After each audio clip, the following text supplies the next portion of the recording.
मन में आ रहा है कि राजनीति में अच्छे लोग को आना चाहिए, जिनका चेहरा साफ सुथरा हो, जो काम करने के लिए जो है कुछ जीवन में सोच रहे हो, और एक नई सोच और नई उमंग के साथ लोग जो है हमें देख रहे हैं। मुझे आशा नहीं, पूर्ण विश्वास है कि जनता अभी नए चेहरे को तलाश रही है और बदलाव की दिशा जो है हवा बह रही है। क्या क्या सर आपका अपना पैरामीटर होगा जब आप जीत करके आएंगे, किन किन कार्यों को करने का काम करेंगे? मैंने कहा है कि शिक्षा पे हम बहुत अच्छा काम करेंगे, जिसमें म्यूनिसिपल स्कूल होगी, मोहल्ला क्लिनिक पे हम हॉस्पिटल पे अच्छा काम करेंगे, सिस्टम को ऑनलाइन कराने की बात हम करेंगे कि ऑनलाइन सिस्टम हमारा होगा। पानी जो है ये बहुत इंपॉर्टेंट है, झरिया वगैरह में तो बिल्कुल नहीं है, तो वाटर टैंक बना करके, सम्प वगैरह बना करके हम पानी देना शुरू करेंगे। और टोटो वगैरह की जो हमने बोला कि पड़ाव बनाना है, खटाल के लिए व्यवस्था करनी है, और उसके अलावा जो है तमाम सुरक्षा और स्वच्छता जो है ये मोहल्ला विकास समिति और मोहल्ला सुरक्षा समिति, ये इसके माध्यम से हम लोग काम करने की कोशिश करेंगे ताकि ट्रांसपेरेंसी बना रहे और लोगों का जुड़ाव रहे कि मोहल्ला का हम काम कर रहे हैं, तो हमको समझ में आना चाहिए हमको अच्छा काम करना है। राजनीति का पूरी तरह से अपराधीकरण हो गया है। आप भी जानते हैं कि आज के डेट में तुरंत छवि वाले लोगों को बहुत कम पैसा का पूरा खेल होता है, तो आपको लगता है कि लोग आपको मदद करेंगे, आपको वोट करेंगे? देखिए, बहुत बढ़िया आपने कहा है कि जो समझदार लोग हैं, पढ़े लिखे लोग हैं, और जो इस चीज को समझते हैं कि कौन कितना क्या कर सकता है, तो जब तक समझ अच्छी नहीं रहेगी, सोच अच्छी नहीं रहेगी, तो अच्छे लोग को राजनीति में नहीं आ पाएंगे। ये सच कहा आपने। आज जनता को सोचना है, बदलाव लाने के लिए अच्छे लोग को आपको लाना ही लाना होगा। अगर आप जो आपने कहा कि दबंग लोग या पैसे से खेल करने वाले लोग, अगर इस तरह के लोग आएंगे तो स्वाभाविक है कि वो वही काम करेंगे जो चुनाव में कर रहे हैं, तो फिर वही काम करेंगे।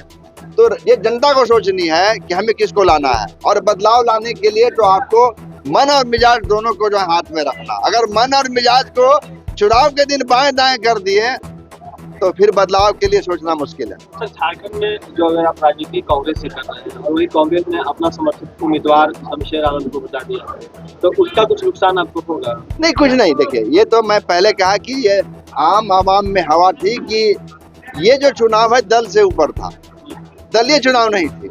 और हमने जब भी अप्लाई किया है तो दल के ऊपर ही किया कि नहीं, हम किसी दल में नहीं।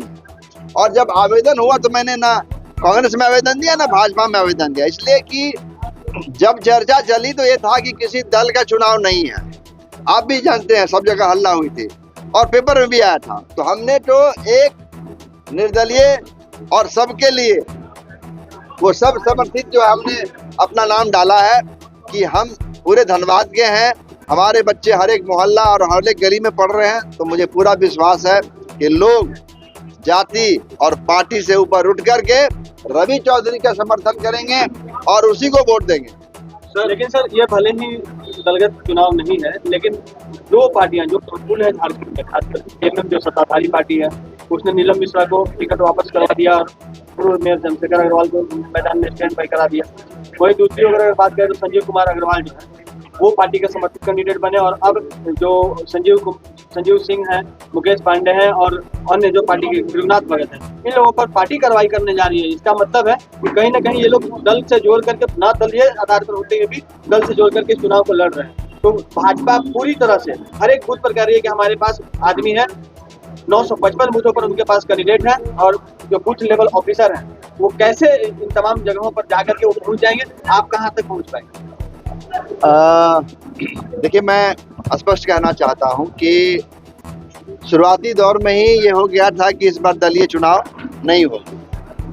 धीरे धीरे रंग बदला, हवा बदली, खेल बदला, प्रत्याशी बदले, ये सब हो गया।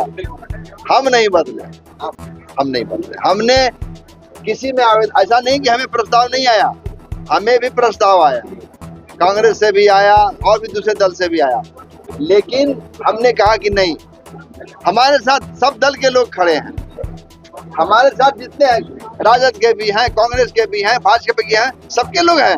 ऐसा नहीं है कि वो अलग हैं, लेकिन उनका कहना है कि दल से जब ऊपर चुनाव हो गया और हमने जब रवि चौधरी का साथ दे दिया तो हम भी रवि चौधरी के साथ रहेंगे। और इसीलिए मैं भी किसी दल में आवेदन नहीं दिया। जब लोग छोड़ के आ रहे हैं मेरे साथ और मैं किसी दल में चल जाऊंगा तो शायद ये गलत हो जाए। कि विकास पुरुष की छवि बना रखा है और बनाने का प्रयास किया जा रहा है पूर्व मेयर चंद्रशेखर अग्रवाल का, तो आप लोगों को क्या लगता है कि उनका जो विकास पुरुष का जो छवि बनाने का प्रयास हो रहा है वो सफल होगा या फिर वो अच्छी छलावा साबित होगा? देखिए, विकास तो धनबाद की जनता देख चुकी है और मैं कमेंट नहीं करना चाहता हूँ। जनता जवाब देगी कि उन्होंने विकास किया है तो भारी मत से जीतेंगे, और अगर विकास नहीं किया है तो हर्ष जनता निकाल लेती है। 27 तारीख को सबको दिखाई पड़ेगा। सर, दो मुद्दा है, विस्थापन और प्रदूषण, इसका हल कैसे होगा? देखिए, विस्थापन का जो एक पॉइंट है, प्रधानमंत्री आवास योजना है, मैं चर्चा कर रहा था, शायद इस समय नहीं बोल पाया, कि आपको विस्थापित करने के पहले उतना घर बनाना पड़ेगा। आप उजाड़ के घर नहीं बना सकते हैं, वो कभी अच्छा नहीं होगा, उसकी बददुआ लगेगी आपको। तो आप पहले बना लीजिए। अगर 500 बनना है तो 500 पहले घर बनाइए जहां उसको रहने के लिए अच्छा लगे। कि मैंने अभी कहा कि इंदिरा आवास ऐसा जगह मत बना दिए जहां रहने ही नहीं जाए, तो वो गरीब बेचारा ऐसा बना दे वो रहने के लिए तैयार हो जाए और आपको वहां ले जाने में कोई दिक्कत नहीं हो। आप बता दीजिए कि इस प्लॉट पर और इस जगह हम बना रहे हैं, वो 3 महल बना दीजिए जैसे बनता है, और सबको एक कमरे का बना दीजिए, तो हमको लगता है कि वो पूरा हो जाएगा।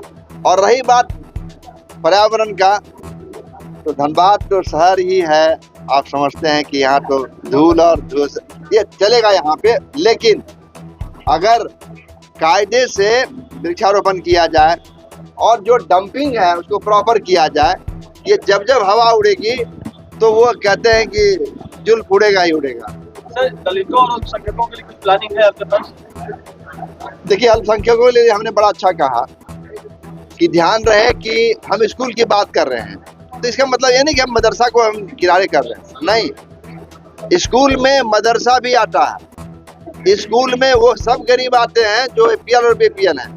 मैं ये नहीं कह रहा हूँ केवल BPL ही पढ़ेगा, फ्री होगी परीक्षा शिक्षा तो सारे का हो जाएगा, लेकिन पहले जो नीचे तबके के हैं, एक बच्चा पहले उनका होगा, फिर एक बच्चा इधर का होगा। फिर हमारा कहना है कि आप सारे बच्चों को कम से कम सब घर से एक बच्चा को पढ़ा दीजिए, चाहे वो गरीब हो चाहे अमीर। सर, आप लोग मेडिकल कॉलेज दिलाने की बात कर रहे हैं, और एक तो सरकारी स्तर पर हो रहा है, कुछ प्राइवेट मेडिकल कॉलेज भी आनी चाहिए, उनको आगे आना चाहिए। मैं तो म्युनिसिपल यूनिवर्सिटी की बात कर रहा हूँ कि अगर मेरा बस चले, अगर मैं जीत के आऊँगा तो ये शहर के बीचों बीच में एक म्युनिसिपल यूनिवर्सिटी जो पहली बार होगा, और उस यूनिवर्सिटी में तमाम ये जो म्युनिसिपल एरिया है उसके बच्चे फ्री पढ़ेंगे। तो पढ़ाने के लिए कुछ नहीं है, बस वहीं पे आएगा, उसको चलाने के लिए थोड़ा पैसा चाहिए।